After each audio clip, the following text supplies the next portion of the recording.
बिस्मिल्लाहिर्रहमानिर्रहीम। प्राइवेट खिलाफ राय के साथ में फारक आदमी और पाकिस्तान तहरीक इंसाफ इस वक्त अपनी तारीख की मुश्किल तरीन दौर से गुजर रही है। 100 से ज़्यादा रहनुमा पार्टी छोड़ चुके हैं, कारकुनान भी पार्टी से अलग हो रहे हैं। बहुत से पार्टी के जो हमदर्द सहूलतकार वो सब अपनी अपनी पोजीशनों पे वापस जा चुके हैं और पार्टी के लिए बज़ाहिर हमदर्दी का कोई फैक्टर नज़र नहीं आता। इम्कान ज़ाहिर ये किया जा रहा है कि आने वाले दिनों में मज़ीद कई रहनुमा पार्टी छोड़कर चले जाएंगे और इस जमात को इंतखाबात में शदीद मुश्किलात का सामना करना पड़ेगा। और 9 मई से पहले जो जमात पॉपुलरिटी के अरूज पर थी और जिसके बारे में दावे किए जा रहे थे कि उनके टिकट रेवड़ियों की तरह बिक रहे हैं और एक टिकट लेने के लिए दर्जनों उम्मीदवार मौजूद हैं, आज उस पार्टी के टिकट भी वापस हो रहे हैं और उम्मीदवार भी गायब हो रहे हैं। तो यकीनी तौर पर इमरान खान शदीद मुश्किलात का शिकार है। तो अब वो अपने बचत के लिए क्या करें? तो खान साहब के सामने 2 बड़े चैलेंज है। एक तो ये है कि खुद को बचाएं और दूसरा बड़ा चैलेंज है कि अपनी पार्टी को कैसे बचाएं। तो इस वक्त उनकी तरजीह पार्टी नहीं है, खुद को बचाना सबसे आम है। खुद को कैसे बचाएंगे जबकि उनकी जो हर तरफ से मदद है या सप्लाई लाइन है वो कट चुकी है। तो पिछले 2-3 दिन से खान साहब जिस खामोशी से वक्त गुजार रहे हैं वो अपनी हिकमत अमली को तरतीब दे रहे हैं और अब उसके कुछ असरात सामने आना शुरू हो गए हैं। खान साहब ने पिछले 48 घंटों से खामोशी साधी हुई है और वो मीडिया पर भी अपीयर नहीं हो रहे, ना किसी को इंटरव्यू दे रहे हैं, ना फिलहाल वो किसी से खिताब कर रहे हैं। लेकिन उन्होंने पिछले 24 से 48 घंटों में पीटीआई को दोबारा से एक्टिवेट करना शुरू कर दिया है और अब सोशल मीडिया पर पीटीआई की वापसी हो गई है। और ये पिछले 48 घंटों से उन्होंने अपनी पूरी जो सोशल मीडिया की टीमें हैं उनको एक्टिव कर दिया है और 9 मई के वाक़यात के बाद अब पहली बार सोशल मीडिया पर दोबारा पीटीआई मुतहरक होती नज़र आ रही है। और सिर्फ यही नहीं है बल्कि कुछ ऐसी वीडियोस सोशल मीडिया पर शेयर की जा रही हैं जो बेहुदा है, जो गंदी हैं और जो बहुत ही अहम शख्सियात के हवाले से हैं। तो इसका मतलब ये कि खान साहब ने फैसला कर लिया है कि अब उनके पास और कोई ऑप्शन नहीं है, वो भी कोई ऐसी वीडियो लीक्स करें जिससे वो अपने मुखालिफिन को दबाव में ला सके। तो पहले ऑडियो लीक के जरिए लोगों को दबाव में लाने का एक टैक्टिक्स इस्तेमाल किया जाता था, अब लगता है ये कि वीडियोस के जरिए ये दबाव डालने की कोशिश की जा रही है। तो ये तरीक़ेकार कितना कारगर रहता है वो आपको बताएंगे। इसके अलावा खान साहब बड़े नाराज हैं उन लोगों से, उन खवातीन से जिन्होंने कल मीडिया के सामने ये बात कह दी कि उनके साथ कोई ज्यादती नहीं हुई है। तो खान साहब ने तो ये प्लान किया हुआ था कि वो खवातीन मीडिया के सामने जब भी आएंगी वो कहेंगी हमारे साथ ज्यादती हुई है, हमारे साथ बड़ा जुल्म किया गया है और वो अपना नैरेटिव बेच सकेंगे सोशल मीडिया के जरिए। लेकिन ऐसा नहीं हो सका।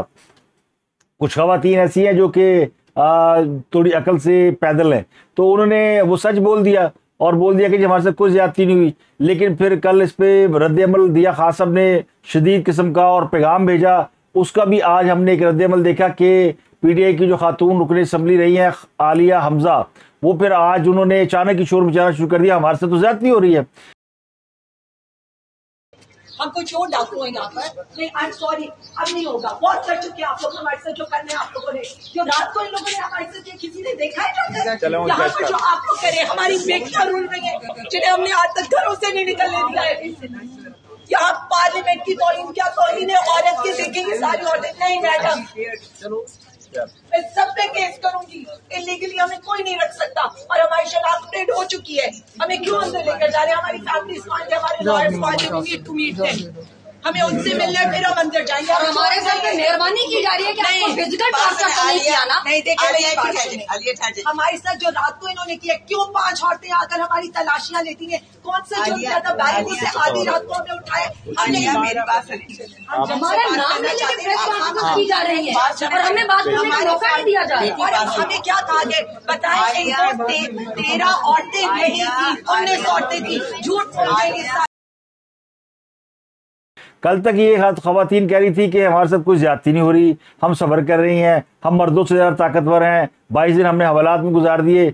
अब अचानक उन्होंने फिर से कहना शुरू कर दिया है, यानी फ़ौरन ही इस बयान के बाद, कि जी हमारे साथ तो ज्यादतियाँ हो रही हैं और हमारे से बड़ा जुल्म किया जा रहा है, हमारी तलाशियाँ ली जा रही हैं, हमको दहशतगर्द हैं, हम छोड़ेंगे नहीं। और यूँ लग रहा है जैसे कोई उनके अंदर एनर्जी आ गई है और दोबारा वो जो है पुलिस को डांट डपट और ये वो पूरी, यानी खवातीन ऐसी है जैसे उसी मूड में आ गई जैसे 9 मई के मूड में थी। तो ये खान साहब की नाराजगी का अमल हुआ। तो खान साहब ने सोशल मीडिया के जरिए एक नया हमला कर दिया है और उस हमले में अब कई लोग लपेट में आ रहे हैं। यानी जो वीडियोस इस वक्त सोशल मीडिया पर अपलोड की जा रही हैं वो बड़ी नामवर शख्सियात की हैं। वो वीडियो यकीनी तौर पर असली नहीं है, उनमें बहुत सी अमेंडमेंट की हुई है, बहुत सा उसके अंदर फॉर्जरी की गई है जो होती है वुमन, तो वो नज़र भी आती है, लेकिन वो धड़ाधड़ शेयर की जा रही है और बदनामी का सिलसिला जारी है। और JUI के बहुत ही अहम रहनुमा है, उनकी एक बाकायदा वीडियो जारी की गई है और वो वीडियो देखने के बाद गौर से पता लगता है कि वो वीडियो में कोई ना कोई काट छांट की गई है, लेकिन वो जाहिर है वो इतनी सफाई और महारत से की जाती है कि आम आदमी को समझ में नहीं आती। तो आम आदमी तो यकीन कर लेता है ना कि ये फलां मौलवी साहब होंगे, ये फलां मजहबी जमात के रहनुमा है और ये बाकी ऐसी बेहुदा हरकत कर रहे हैं। कुछ नून लीग के रहनुमा, उनकी भी वीडियोस जारी की गई हैं। तो बात अब ऑडियो से आगे निकल के वीडियोस पर आ गई है और ये बहुत ही गंदी बेहुदा वीडियोस है और कैदी खवातीन की चीखों पुकार की भी वीडियो है। तो ये एकदम जो है यानी ये समझ में आने वाली बात है कि खान साहब के पास और कोई ऑप्शन नहीं रह गया। और पिछले जो 24-48 घंटों में जो मैंने आपसे कहा था ना, घर बैठ के जरा फिल्में देखेंगे और देखेंगे वापस कैसे आया जा सकता है, तो अब उन्होंने एक रास्ता निकाल लिया और वो रास्ता ये कि वीडियो की यलगार करो और सोशल मीडिया तक रौला पा दो। और पिछले 24 घंटों में सोशल मीडिया पर जो ट्रेंड चल रहे हैं, अगर आप उन पर गौर करें तो आपको नजर आएगा PTI के वो तमाम जो सोशल मीडियाई लोग थे वो अब दोबारा एक्टिव हो चुके हैं और भरपूर तरीके से अटैक कर रहे हैं। जाहिर है उनका निशाना फौज भी है और उनका निशाना हुकूमत भी है। लगता यूँ है कि खान साहब ने एक स्ट्रेटेजी बहरहाल मार्केट के अंदर इन कर दी है। तो अब तहरीक इंसाफ ख़त्म हो रही है या उसका किरदार ख़त्म हो रहा है, ये तो बाद में पता चलेगा। लेकिन एक और अहम खबर आपको बता दूँ मैं, वो अहम खबर मेरे ज़राए के हवाले से है। ये यानी मेरे पास कोई इसकी कन्फर्म रिपोर्ट नहीं है, लेकिन मुझे बाद सोर्सेज ने ये बड़े हमें दावे से बताया है कि फ़ौज की जो आला क़यादत है वो समझती है कि जो ख़वातीन गिरफ्तार हैं इनके मुकदमात जो है फ़ौजी अदालतों में नहीं चलने चाहिए और इस वजह से इसका जो है वो असर अच्छा नहीं पड़ेगा। तो इनके मुकदमा जो इंसदाद दहशतगर्दी की अदालत में चलेंगे। अब जनरल आसिम मुनीर ज़ाहिर है ये वो शख्सियत है जिनकी बतौर आर्मी चीफ तकर्री जो है ना वो बहुत बड़ा सरप्राइज़ है और ये इसने ना सिर्फ पूरे खित्ते को मुतासर किया है, बल्कि पाकिस्तान को तो किया ही है, बल्कि इसने पूरे खित्ते को मुतासर किया है। और तमाम जो यानी जियोपॉलिटिकल सिचुएशंस हैं, आलमी जोग्राफियाई सियासत, उसमें बहुत बड़ी तब्दीली आई है। माजी में हमने ये देखा कि अमूमन आर्मी चीफ की तकर्री में आलमी इस्टेब्लिशमेंट की मर्जी शामिल होती है और फिर उसी तरीके से आगे बढ़ा जाता है। और आलमी इस्टेब्लिशमेंट की अगर आप वो देखें मर्जी जिन लोगों के हवाले से थी, वो अचानक उसमें तब्दीली आ गई और अचानक आखिरी लम्हे में नवाज शरीफ ने पूरा फाल जो है वो जनरल आसिम मुनीर के नाम निकाल दिया। तो जिन जनरलों को यानी इक़्तिदार में आना था, जिन्होंने फौजी क़यादत संभाली थी, उनमें सरफहरिस्त जनरल फैज़ से जो पुराना प्लान था उसके मुताबिक जनरल फैज़ आर्मी चीफ हो सकते थे। आउट ऑफ टर्न उनको, इसलिए उनका नाम जब 5-7 टॉप मोस्ट जनरलों में डाला गया था तो ख्याल यही था कि शायद अमेरिका दबाव डालकर ये काम कर लेगा। लेकिन नवाज शरीफ बहुत बड़ा खिलाड़ी है। नवाज शरीफ ने आखिरी लम्हे में टॉप सीनियर जो लोग थे उनको कहा कि जो सीनियर मोस्ट है मेरिट के ऊपर उसको लगा दें, तो पूरा फाल जो है वो जनरल हाफिज आसिम मुनीर के नाम पर निकल आया। तो जो पाकिस्तान के अंदर ये कोई इसको माने या ना माने, शायद बड़े अरसे बाद कोई ऐसा जर्नैल आया जिसमें आलमी इस्टेब्लिशमेंट की जो तोक़ों के बरखिलाफ आया, या आलमी इस्टेब्लिशमेंट को ये तोक़ो नहीं थी कि वो जर्नैल पाकिस्तान की क़यादत संभालेगा। तो इसीलिए पिछले जो 12-13 महीनों से पाकिस्तान के ऊपर जो हर किस्म का दबाव डाला गया, वो आप देखें तो आपको समझ में आ जाएगा कि ये दबाव कामयाब नहीं हुआ। ना IMF के जरिए पाकिस्तान पर दबाव डालने की कोशिश कामयाब हुई, ना अमेरिका ने जो पाकिस्तान को धमकियां लगाई और बहुत सारे इनडायरेक्ट मैसेज भेजे, वो किसी काम आए। खुद जनरल आसिम मुनीर अपनी तैनाती के बाद, जो हमेशा आर्मी चीफ हमेशा वाशिंगटन का दौरा करते हैं, तैनाती से पहले और तैनाती के बाद जनरल आसिम मुनीर ने वाशिंगटन का दौरा नहीं किया। अगर आप जनरल बाजवा का आखिरी दौरा है वाशिंगटन देखें तो उसकी लिस्ट में जो लोग शामिल थे वो वही लोग थे जो कि मुतवक्को तौर पर आर्मी चीफ बन सकते थे। जनरल अब्बास का नाम उसमें था, और भी लोग थे। लेकिन कुर्रा फाल जो है फिर जनरल आसफरी के नाम पे निकला, वो आर्मी चीफ मुंतखब होने के बाद सबसे पहले सऊदी अरब चले गए। तो बहुत सारी तब्दीलियां जो है ना वो आलमी सतह पर भी यानी उनको समझ में नहीं आ रही कि हुआ क्या। तो इसलिए पहली बार जो है इमरान खान साहब ने पूरा जोर लगा लिया कि अमेरिका उनकी मदद कर दे, और अमेरिका ने भी कोशिश की कर ले, लेकिन कोई बस नहीं चला। तो अब वो जो फौजी क़यादत इस किस्म की यानी कोई दबाव बर्दाश्त न करने वाली फौजी क़यादत है, वो इतनी समझदार तो है कि उसने 9 मई की जो पाकिस्तान के अंदर एक बहुत बड़ी साजिश की गई, एक हंगामे हुए रियासत के खिलाफ, जिस तरह लोगों ने रियासती इमारतों के ऊपर हमले किए। अगर आपको याद हो, डेविड कैमरून जब बरतानिया के वज़ीर आज़म थे तो उस वक्त भी बरतानिया के अंदर हंगामे हुए थे, और इसी तरह सरकारी इमारतों के ऊपर हमले हुए थे। उनमें 5 लोग जो है वो इन हंगामों में चाकू छुरियां लगने से मारे गए थे, इतने खौफनाक हंगामे थे। लेकिन उसके बाद फिर उनके लोगों को पकड़ के सजाएं दी गई, गिरफ्तार किया गया, और उनके जो केसेस चलाने के लिए स्पेशल कोर्ट बनाई गई, जो कि एक हफ्ते में फैसले देकर सजाएं सुना दी गई। तो पूरी दुनिया में किसी भी मुल्क के अंदर रियासत पर हमला किसी सूरत माफ नहीं किया जा सकता। अमेरिका में कैपिटल हिल पे हमला हुआ, आपने देखा है उनको किस तरह सजाएं सुनाई गई हैं। इंडिया में इंडियन फौज पाकिस्तान के इन हालात के बारे में उनका ये मौक़िफ़ है। बरकात के प्रोग्राम में एक जर्नैल ने कहा था कि अगर ये हमले इंडिया में होते तो इंडियन आर्मी ऐसे लोगों को गोली मार देती। ये तो पाकिस्तानी फौज ने बड़ी रिस्ट्रेन का मुजाहरा किया। तो ये पाकिस्तान फौज का करैक्टर है कि वो अब समझती है कि इसके बावजूद के खवातीन ने 9 मई के वाक़यात में भरपूर हिस्सा लिया, लेकिन अवॉइड किया जाए कि इनके मुकदमात फौजी अदालतों में चले, बेहतर है कि इंसदादी दहशतगर्दी की अदालतों में चलाए जाए। तो ये कई मैसेज मुझे लगता है लीक हो गया। तो इंसदादी दहशतगर्दी की अदालत ने आज बेगम यास्मीन राशिद को तमाम एविडेंस के बावजूद रिहा करने का हुक्म दे दिया। अब बेगम यास्मीन राशिद, डॉक्टर यास्मीन राशिद जो है, उसमें कोई शक नहीं कि वो एक बड़ी दबंग खातून है, और वो खवातीन का एक, जैसे मर्दों में बदमाश होते हैं तो खवातीन में भी कुछ औरतें इस कैटेगरी में फॉल करती है। तो इस किस्म की वो खातून है। उनकी वीडियोस मौजूद हैं, उनका मार्च करना मौजूद है, उनका तमाम मुजाहिरीन को कोर कमांडर हाउस तक ले जाना, यानी उसकी एविडेंस मौजूद है। जो खातून उनकी गाड़ी चला रही थी खदीजा शाह, उनका भी मुकदमा जा रहा है, यानी उनका भी इंसदादी दहशतगर्दी की अदालत में मुकदमा, एविडेंस मौजूद है कि ये लोग क्या कर रहे थे। तो उनको अदालत ने जो है वो रिहा करने का हुक्म दे दिया। तो इससे एक और चीज़ जो यानी जो ख़तरा पैदा हो गया कि अगर दहशतगर्दी की अदालतें, एंटी करप्शन की अदालतें हैं, वो एविडेंस के बावजूद, सबूतों के बावजूद, खुली आंखों से देखने के बावजूद अगर इस किस्म के फैसले दे रही है, तो फिर ये काम तो फौजी अदालतों को करना पड़ेगा। इसी काम के लिए फिर फौजी अदालतें होती है, क्योंकि ये काम जो काम फौजी अदालत कर सकती है वो फिर ये अदालतें नहीं कर सकती। या तो पाकिस्तान की सुप्रीम कोर्ट के जजों के ऊपर करप्शन के इल्जाम लगे हुए हैं, तो ये एंटी करप्शन और एटीसी इनका तो कोई यानी कि किसी खाते में नहीं आती। तो एटीसी अदालत ने हैरान कुन तौर पे उनको रिहा करने का हुक्म दिया। उन्हें मेडिकल ग्राउंड पे रिहा किया जा सकता है, उन्हें और चीज़ों के ऊपर किया जा सकता है, लेकिन कोर कमांडर हमला या जिनाह हाउस हमला में उनके ऊपर जो थाना सर्वर रोड में मुकदमा है उसमें उनको अगर बाजिद बरी किया जाता है तो उसका मतलब ये कि ये तो वाक़या हुआ ही नहीं, सारे बेकसूर है। फिर वो हसन न्याजी जो पेंट लहरा रहा था फौजी जर्नैल की, वो भी बेकसूर है, वो भी आई वॉश है, वो भी कोई एल्यूजन है, वो भी किसी ने जाली वीडियो बनाई होगी, तोड़ फोड़ कर रहे थे, आग लगा रहे थे, वो भी सारी फैब्रिकेटेड होगी। तो फिर बाकी लोगों के क्या कसूर है?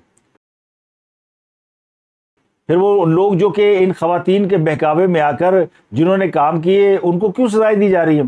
तो ये यानी मुझे लगता है कि ये फिर सोचना पड़ेगा कि क्या इन खवातीन के मुकदमा जो है वो इंसदादी दहशतगर्दी की अदालतों में ही चलाए जाएं या फिर वाकई फौजी अदालतें ही इस काम के लिए ज़रूरी है। क्योंकि अगर एटीसी इस किस्म के फैसले करती रही तो फिर ये मुकदमा चलाने का कोई फ़ायदा नहीं हुआ, इससे उल्टा बदनामी होगी। और फ़ौज जो 9 मई के वाक़यात को 9/11 समझती है और उसी के मुताबिक एक्ट कर रही है, उसमें इस किस्म की डेवलपमेंट जो है वो बड़ी यानी खौफनाक है। एक और अहम खबर है, वो है शहबाज गिल, वो फॉरेन एजेंट बन गए। उन्होंने अमेरिका में दरख्वास्त दी कि वो इमरान खान के फॉरेन एजेंट हैं। वो अब वहाँ पे जो अमरीकी ईवान नुमाइंदगान है और अमरीकी पॉलिटिशियंस हैं उनके साथ वो राब्ते करेंगे बहैसियत पीटीआई के फॉरेन एजेंट के। वैसे तो वैसे ही फॉरेन एजेंट था, उसने बाकायदा खुद को रजिस्टर करा लिया। तो कहते हैं ना बिल्ली कभी ना कभी थैले से बाहर आ ही जाती है।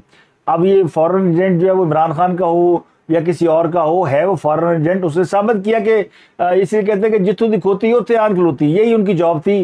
वो बहैसियत फॉरेन एजेंट ही काम कर सकते हैं। पाकिस्तान में भी वो फॉरेन एजेंट थे, पाकिस्तान में वो पाकिस्तानी बन के काम नहीं कर रहे थे, वो भी अमेरिकन पासपोर्ट के ऊपर पाकिस्तान में मौजूद थे और उन्हीं के लिए खिदमात सर अंजाम दे रहे थे। अब अमेरिका में है तो इमरान खान के लिए खिदमात सर अंजाम देंगे। तो ये जहाँ जाते हैं यानी जिसकी थाली में खाते हैं उसकी थाली में छेद भी करते हैं।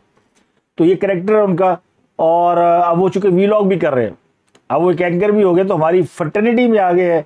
और अगला जो है ना, अगली मंजिल तो यही है कि अमेरिका से बैठ के वीलॉग करो और फॉरेन एजेंटी की कमीशनशिप उठाओ और बाकी पैसे तो अमेरिका को मिल ही जाने दें। जो लोग पीटीआई छोड़कर जा रहे हैं उनमें एक नया नाम, एक नया इजाफा गवर्नर केपी शाह फरमान का है।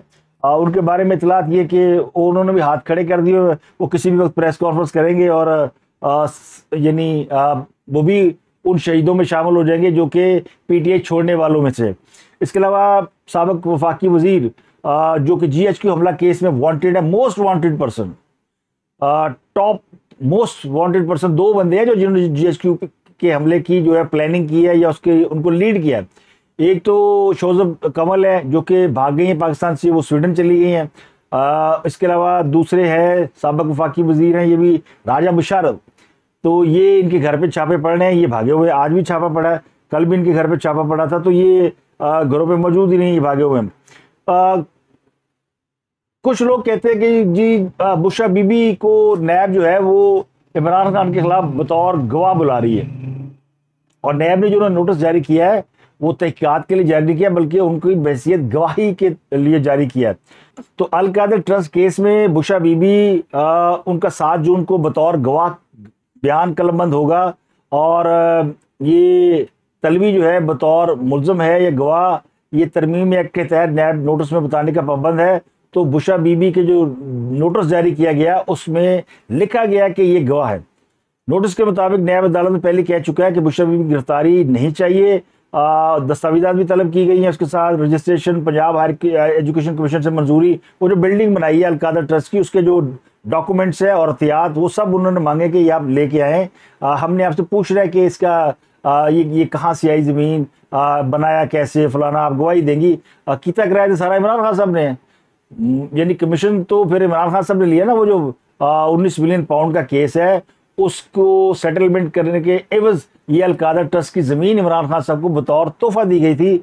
उस पर खान साहब ने एक ट्रस्ट बना दिया, और चूंकि खान साहब ट्रस्ट बनाने के ये हॉस्पिटल बनाने के, यूनिवर्सिटियाँ बनाने के मास्टर हैं, उसकी वजह है कि जब वो इस किस्म के प्रोजेक्ट बनाते हैं तो उन्हें फिर बाहर से पैसे मिलते हैं, तो उससे वो उनका जो काम है वो हो जाता है, पल्लियों से ला के कुछ बनाना नहीं है। तो ये समझे कि वो मौलवी जो कि मस्जिद के नाम पर चंदा मांगते हैं, साथ मौलवी साहब का अपना घर भी चलता है, ये उसी किस्म की सिचुएशन है।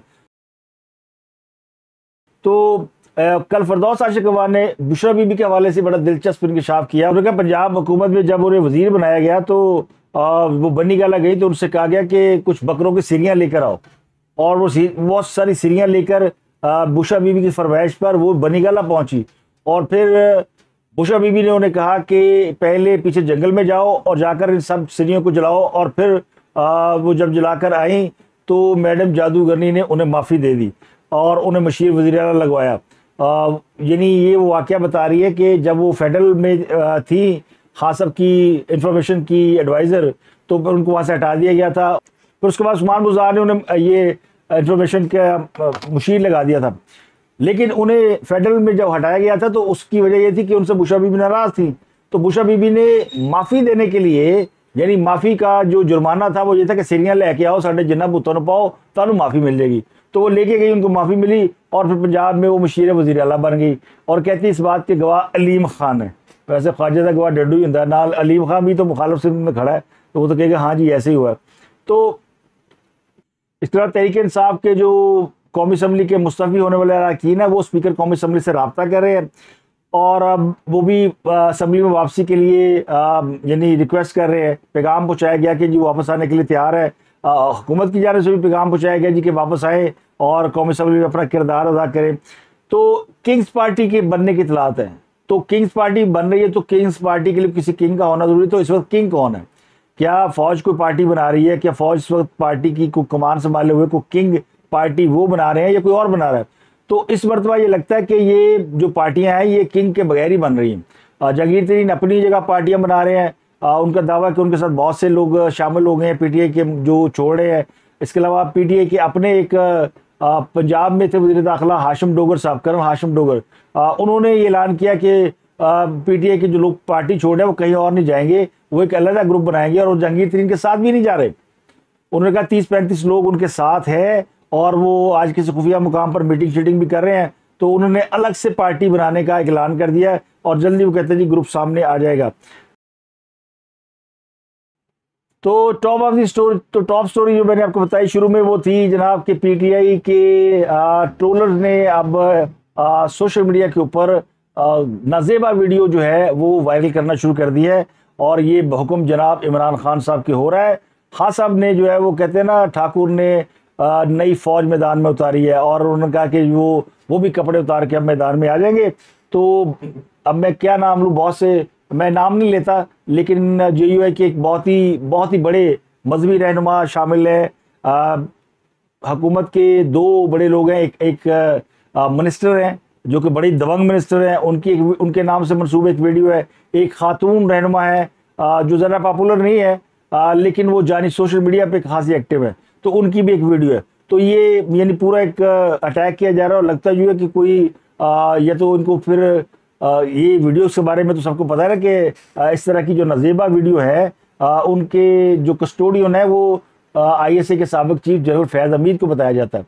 तो या तो जनरल फैज़ हमीद ने वो यूएसपी इमरान खान साहब को भेज दी है या फिर पहले से कहीं उनके पास रखी हुई थी और उसे मुनासिब वक्त में इस्तेमाल करने का इरादा रखते थे, तो अब वो कहीं ना कहीं से वो बाहर आ रही है।